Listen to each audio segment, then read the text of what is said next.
Hello guys. Nandito na naman tayo. Ito yung tabunan, guys. Tabunan. Na kung saan malapit lang sa Murukburukan din. Walking distance. Lakad-lakad lang po yung pag nag-jogging ka. Pag doon ka nakatira sa Murukburukan, pwede mo lakad-lakarin. Lakad-lakad habang umaaga, papawis. So itong mga bahay nito hindi po ganong kabisado kung kanong mga bahay ito. Basta ito yung mga bahay na matagal na. Ito sa tingin ko mga pamilya itong baro. So dito mga tinay. Itong iba pa, medyo hindi po ganong kabisado.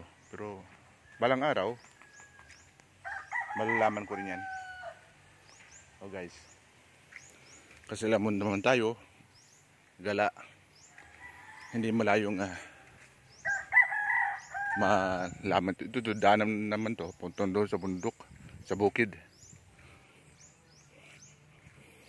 Tapos itong puno ng mangga na to matagal na to yung dati nakatira dito sinda Kuya Pulin, Tinay.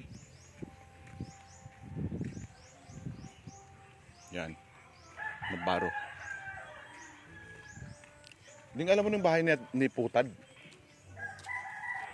Putad na Aransado? Hindi ko yung kilala. Hindi mo kilala? Baka dyan sa unahan. Sige na, salamat. Thanks for watching. God bless us all. Salamat po.